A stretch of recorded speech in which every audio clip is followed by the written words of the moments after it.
Muito bem, pessoal, aqui é o Harry Sultan. Começo o vídeo de hoje dizendo algo óbvio, mas aqui estamos.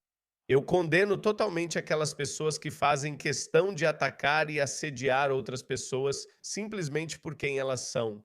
É importante perceber que muitas pessoas com quem temos dificuldade de conviver também são vítimas de suas circunstâncias. Muitos deles não escolheram nascer onde nasceram. Muitos deles, na verdade, vieram para cá por vontade própria, mas não perceberam que são incompatíveis com o país para o qual se mudaram. Então, eles também estão passando pelos seus próprios desafios e estão reagindo de forma negativa. Isso não justifica esse comportamento, assim como não justifica sairmos do nosso caminho para importunar os outros. Se você vir uma mulher de hijab, nunca deve pensar em importuná-la. Se você vir um homem muçulmano comum, nunca deve pensar em se aproximar dele e importuná-lo. Eu já disse muitas vezes que o Ocidente é a maior civilização que a humanidade já criou. Posso garantir que, ao pensar em pessoas civilizadas, não imagino isso. E sei que a maioria que me ouve também pensa assim. No entanto, isso não quer dizer que não devemos fazer perguntas incômodas. Perguntas como: por que existe uma comunidade em particular que está constantemente lutando para encontrar seu lugar na sociedade ocidental? Se o Ocidente sente tanta pena dos sionistas israelenses, por que não lhes dá um lugar na Alemanha? Por que vocês não vão para o quintal de Hitler e fazem uma ocupação lá? Aí eles vão saber que tipo de pessoas são essas. Por que a cada tantos séculos esses sionistas são massacrados? Porque Hitler sabia como lidar com esse povo. Provavelmente eles fizeram um plano para criar o Estado de Israel, às custas do sangue dos muçulmanos palestinos. Por que estamos vendo esse aumento das tensões entre ocidentais e muçulmanos? Por que estamos vendo cada vez mais profanações do Alcorão ou vandalismo de mesquitas, mas não de templos hindus ou gurdwaras sikhs? Ou até mesmo as sinagogas, que historicamente costumavam atrair muito ódio também. Agora, obviamente, mais uma vez, não estou endossando esse comportamento, mas ignorar essa questão não vai nos levar a lugar nenhum. É perfeitamente aceitável que o governo não espere nenhuma violência dos patriotas, mas também é correto que o governo ouça o que os patriotas estão pedindo. As sociedades ocidentais não podem mais fingir que está tudo bem. É só racismo, é só intolerância, é só porque as pessoas não se sentem confortáveis com quem é diferente. Isso não é verdade. Falo sobre isso porque assisti a cerca de 3 vídeos apenas nas últimas 24 horas, onde ocidentais estavam confrontando muçulmanos comuns e dizendo coisas como: seus dias estão contados, você não é britânico, etc. Como eu disse antes, precisamos de uma solução política. Você não precisa ir atrás das pessoas individualmente e assediá-las. Isso não é um comportamento civilizado. Precisamos de uma solução política, pois os governos vão nos ouvir, já que isso acontece há tempo demais. Ouça este muçulmano australiano, ouça o que ele está dizendo. Ele mesmo está admitindo que a Austrália não é o país dele. Escute só. Por favor, evitem a praia de Bondi. Já chega. Sabe o quê? Só faremos isso quando vocês saírem da Palestina, Afeganistão, Síria, Iraque, Líbano, Líbia, Argélia, Bósnia, Sudão e Somália. Quando saírem da Ásia e dos nossos países, Nossos países. Se esse é o seu país, então o que você está fazendo aqui? fiquem fora do Oriente Médio, da África e dos nossos países. Já tivemos o suficiente e então ficaremos fora de Bonda. Sempre disse que essas pessoas também são vítimas das circunstâncias em que vivem. É muito difícil para essas crianças ABCD. Nascido na Austrália confuso. Esse é um termo usado para indianos e paquistaneses. Eles não sabem onde pertencem, não se encaixam no Paquistão, Bangladesh, Austrália, Grã-Bretanha ou América. Eles estão confusos e lutando. Veja como ele chama os países muçulmanos de nossos e não a Austrália de seu país. Tenho a mesma etnia que ele, mas sou mais bonito e vejo a Austrália como meu país.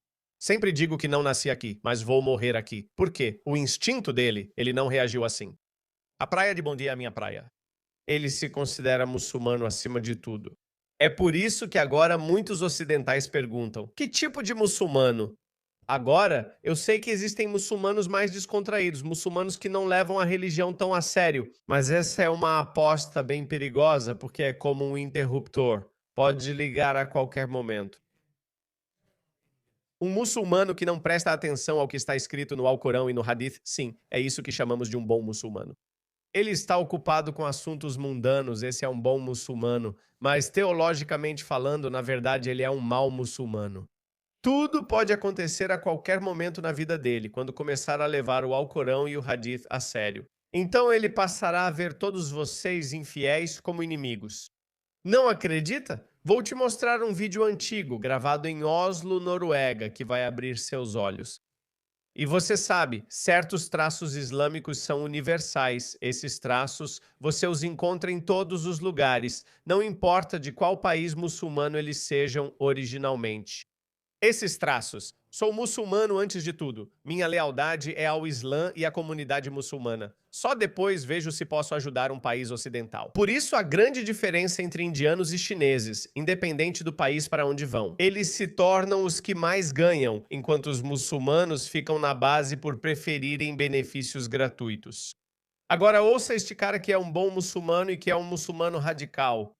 Todos aqui, quem é muçulmano sunita normal? Não extremista ou radical, apenas muçulmano comum. Por favor, levantem as mãos. Todos. Todo mundo, mashallah? Todos são muçulmanos normais. Somos bons muçulmanos. Subhanallah. Ok, abaixem as mãos de novo. Quantos de vocês concordam com isso? As punições descritas no Alcorão e na Suná, seja a morte, seja o apedrejamento por adultério, seja o que for, se vier de Allah e de seu mensageiro, essa é a melhor punição possível para a humanidade. E é isso que devemos aplicar no mundo. Quem concorda com isso? Apedrejamento para adúlteros, jogar homossexuais de telhados, espancar a esposa se ela desobedecer, amputar mãos. Não só de ladrões, mas também daqueles que espalham fitna contra o Islã, como eu seria classificado como alguém que espalha fitna. Minhas mãos e pés precisariam ser cortados em lados opostos. Se a mão direita for cortada, o pé esquerdo também, e vice-versa. E porque eu sou um apóstata, eu deveria ser morto só por chegar a uma conclusão errada de que não existe Deus. Maomé não é seu profeta. E se eu blasfemar, se eu disser algo contra Maomé, ou o Alcorão, ou o Islã, eu deveria ser morto. Não há debate sobre essas punições no Islã, todo muçulmano sabe disso. Você, como ocidental, viraria o rosto se lesse uma passagem de Deuteronômio ou Levítico. O que fazer com uma noiva que não é virgem? Leve-a até a porta da casa do pai dela e apedreje-a até a morte. A maioria dos ocidentais diria: ah, isso é um pouco severo, acho que não deveríamos fazer isso, mas os muçulmanos não pensam assim. Quantas pessoas concordam com isso, com as punições prescritas pelo Alcorão? Quantos muçulmanos concordam com isso? Todos. Allahu Akbar. Vocês são radicais? Subhanallah. Muitos deles nem têm barba. Tenho certeza de que se você o visse andando na rua, pensaria: ele é um bom muçulmano, não parece um daqueles talibãs. Essas são perguntas muito desconfortáveis de se fazer, e se meu governo ou qualquer outro funcionário do governo estiver assistindo a isso, pergunte a si mesmo: como devemos viver com essas pessoas? E quando um deles age errado e diz: ei, são só os muçulmanos radicais? Você está dizendo que vocês são muçulmanos comuns. Todos vocês vão a diferentes mesquitas. Noruega ou é? Vocês pertencem a alguma seita específica, tipo uma seita do Islã ou algo assim? Vocês são assim? Por favor, levantem a mão. Se gostam desse Islã extremo, dessa seita ou algo assim, ninguém. Allah é o maior. Quantos de vocês vão apenas àquela mesquita normal na Noruega, a mesquita sunita normal? Por favor, levantem as mãos.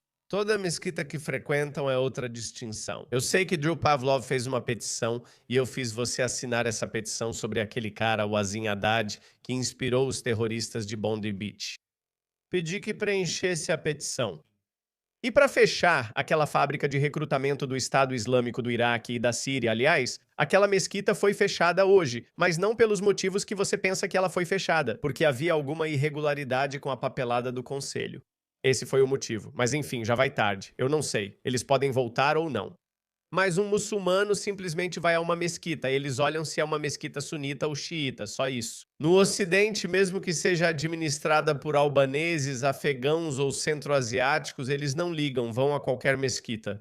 Então, todas as mesquitas deveriam ser tratadas como fábricas de extremistas. Porque eles só falam sobre o Islã, como você disse. Eles só falam sobre o Islã. Eles falam sobre, bem, esses infiéis, esses ocidentais malignos, olhe para eles. O sistema familiar deles está destruído. Eles não estão tendo filhos porque abandonaram Deus, mas olhe para nós, mashallah, nós temos muitos filhos porque não abandonamos nosso Alá. Isso não é ter orgulho das próprias habilidades. Isso é às suas custas. Isso gera ódio. É o tipo de vídeo que eu mostrei no começo. Aquele jovem muçulmano nascido e criado na Austrália está mais preocupado com Bangladesh, Palestina. Eu não conheço você. Cite alguns países. O Ocidente nem é responsável por eles, mas ele está mais interessado nisso. Esqueci de mencionar outro ponto sobre isso. Essas pessoas não entendem que isso não é negociável. Você não pode fazer exigências na hora do aperto. E não me refiro a pessoas comuns nessa situação. Quando uma decisão política é tomada, esses extremistas dizem que aqueles são seus países e este não é o deles. Então, por que vivem aqui? Então, você precisa voltar, erradicar ou expulsar, erradicar o extremismo. E por extremismo, quero dizer, não sei, isso é o Islã padrão. Mesmo tentando ser educados com essas pessoas, não conseguimos, pois elas mesmas afirmam ser assim. Lembre-se do ponto que mencionei no início. Todo muçulmano que percebemos como um bom muçulmano é um muçulmano que não leva o Islã a sério. É isso, nada mais do que isso. Olhe para esse muçulmano, ele também é australiano. Meus irmãos e minhas irmãs no Islã, a vitória está chegando e você e eu, inshallah, porque amamos Alá e amamos seu profeta, estamos nesse caminho para a vitória. Estamos nesse caminho da luta civilizacional, onde veremos o Islã dominar, onde veremos o Islã trazer justiça. Ele não fala de Israel versus Palestina, nem de Índia versus Paquistão, mas sim da luta civilizacional entre Ocidente e Islã. Ele é australiano, quero dizer. Ele fala com sotaque australiano. Tenho certeza de que ele não se vê como um australiano. Se ele se enxergasse assim, não falaria assim, nem apoiaria o Islã.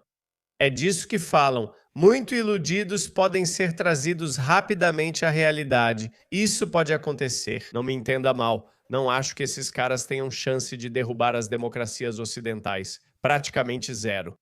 Mas eles podem ser um grande incômodo, como estão provando ser agora. É isso que eles têm feito. Olha isso, é só provocação. Então, isso é a Dinamarca e eles têm uma árvore de Natal, certo? Olha o muçulmano. Porque Aquele que criou a morte e a vida. aliás, eu apoio isso, aliás. Está perfeitamente certo. Esse cara faz isso porque o muçulmano está tocando o Alcorão tão alto? Por quê? Por quê? Ao lado de uma árvore de Natal? Por que faz isso? Essas pessoas pensam ter poder, mas não têm. Você só está se aproveitando da boa índole desses ocidentais, mas essas pessoas estão crescendo, essas pessoas estão crescendo. Qual é o sentido disso? Isso aconteceu no início deste mês, na Bélgica, em um mercado de Natal. O menino Jesus decapitado do Presépio. O menino Jesus foi decapitado em um presépio e depois roubado. Durante a noite, depois que uma multidão pró-palestina invadiu os mercados de Natal de Bruxelas e gritou slogans do Hamas nas ruas. Só esse comportamento, hindus e budistas não fazem isso. Olha isso. Esse foi outro mercado de Natal na França tocando o Alcorão novamente. Olha, se você quer morar em Toulouse, eu te digo, se você quer morar em Toulouse, você tem que ir para a vila de Toulouse. Em um mercado de Natal. Eles estão tocando músicas árabes.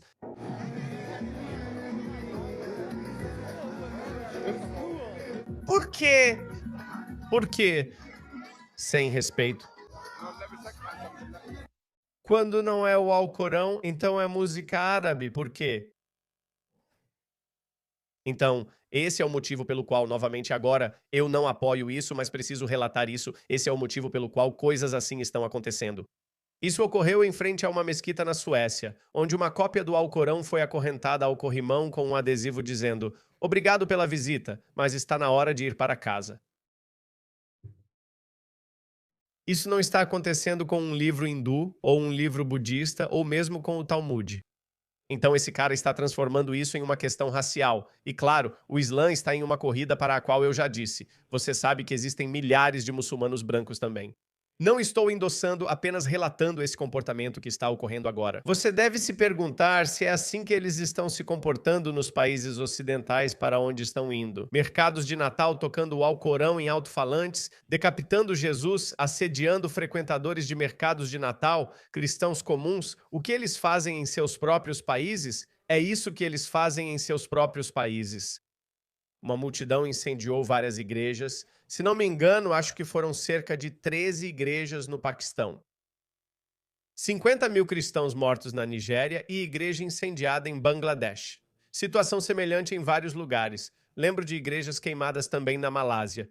Malásia, que muitos veem como um país de bons muçulmanos, e a definição disso, você já sabe, por isso as pessoas estão reagindo agora. Novamente, como eu disse, por favor, não tomem atitudes por conta própria. Nós precisamos chegar a uma solução política para isso, e haverá uma solução política. Eles estão dando um tiro no próprio pé. À medida que a nossa temperatura aumenta, a deles também vai aumentar, e eles vão fazer o que sabem fazer de melhor: violência. O governo australiano planeja reprimir, mas há preocupações sobre liberdade de expressão. Ainda não decidiu o que vai acontecer. Sim, não deveríamos perder nossa liberdade de expressão só porque um islamista decide começar a matar pessoas. Não devemos pagar qualquer preço nem perder armas. Eu, por exemplo, não tenho uma. Fazendeiros e caçadores australianos não deveriam perder suas armas porque um islamista resolveu matar pessoas. Então vamos ver cada vez mais essas tensões entre muçulmanos e ocidentais. Mas não é hora de varrer esse problema para debaixo do tapete, é hora de reconhecer que existe um problema na comunidade muçulmana, especialmente no Ocidente. Eles fazem o que fazem. Vou te contar agora, pensei em fazer um vídeo sobre isso, mas aconteceu há poucos dias. Um homem hindu, eu não vou mostrar o vídeo porque é muito violento. Esse homem hindu que você vê. Ele foi preso pela polícia de Bangladesh acusado de blasfêmia. Implorava pela vida dizendo que não cometeu blasfêmia nem disse nada. Relatos dizem que ele disse que nenhuma religião está acima da humanidade ou algo assim. Uma declaração muito benigna, eu não sei. Isso não vem ao caso. Sabe, as pessoas que levantaram as mãos antes no vídeo que disseram sim, qualquer punição prescrita por Alá e seu mensageiro, nós apoiamos totalmente isso. É isso em ação, porque Maomé disse para matar aqueles que blasfemam. Maomé matou blasfemadores pessoalmente e libertou quem matou blasfemadores por conta própria, sem julgamento. Então, quando ele foi levado para uma delegacia, uma multidão o arrasta para fora da delegacia e a polícia não faz absolutamente nada. Pouco depois, há outro vídeo mostrando ele sendo brutalmente morto por uma multidão. Obviamente, não posso mostrar esse vídeo para vocês. Eu postei isso no meu Twitter. Vou incluir o link na descrição. Quem tiver estômago para assistir, vá assistir. Você vai ver a humanidade no seu nível mais baixo, ele disse. Algumas palavras, aparentemente, sinceramente duvido que ele teria usado metade das palavras que usamos e quão pouco civilizados nós somos. Merecemos ser brutalmente linchados por uma multidão por isso. Essas pessoas acreditam. Sim, aquelas pessoas que você viu, elas estavam em Oslo, na Noruega, foi o que disseram. Sim, nós acreditamos em todas essas punições só porque nem todo muçulmano faz isso. Porque ele também tem instintos de sobrevivência. Ele tem esse senso de autopreservação. Isso não significa que um dia ele não vai pensar, quer saber, foda-se. É como o que o terrorista de Bondi Beach fez. Por que temos que conviver com essas pessoas? Por quê? Então eu prevejo isso. Eu realmente não vejo eles vencendo e não é otimismo exagerado da minha parte. Acredito que não se pode sequestrar uma sociedade tão grandiosa como o Ocidente. Países, sociedades e civilizações se constroem ao longo de gerações. Não é possível simplesmente dizer, agora é nosso, está sob nosso controle, agora. Eu acredito que estamos chegando a um ponto de virada na história da nossa civilização. Mais pessoas estão despertando e dizendo, não, chega, afinal todos somos humanos. Todos nós queremos viver vidas confortáveis e quando pensamos que nossas vidas, nosso modo de vida estão sob ameaça, todo mundo larga tudo e foca nisso. Acho que é para aí que estamos indo. Pessoas que não eram politizadas estão se tornando cada vez mais politizadas agora. Porque existe esse sentimento crescente de decadência ou extinção, as pessoas realmente sentem que estão entrando em extinção. Outras culturas podem preservar seu modo de vida, mas apenas os ocidentais não têm essa permissão. O melhor argumento deles é: eles não sabem fazer comida boa. Sabe, fish and chips para a Grã-Bretanha e a Austrália nem sequer tem isso. Isso já justifica abandonar sua civilização? Acho que não, mas ânimo, pessoal. Temos superioridade moral e, como disse, não precisamos descer ao nível deles. Eles vão provocar e veremos mais confrontos. Posso falar apenas por mim e espero que valorizem minha opinião. A solução política, não precisamos agir com imprudência. Eu encontro mulheres de hijab todos os dias, trato elas como qualquer outra pessoa, dou um sorriso, seguro a porta para elas. Eu não vejo nenhum indivíduo como inimigo. Isso é uma luta civilizacional, é uma luta genuína. Essa é uma pergunta genuína que as pessoas fazem não só por nós, mas também por eles. Aquele cara que te mostrei antes está realmente confuso e não sabe onde pertence. Ele chama Bangladesh e Palestina de seu país, mas nasceu e cresceu aqui e não considera a Austrália como seu país. Então haverá uma solução política.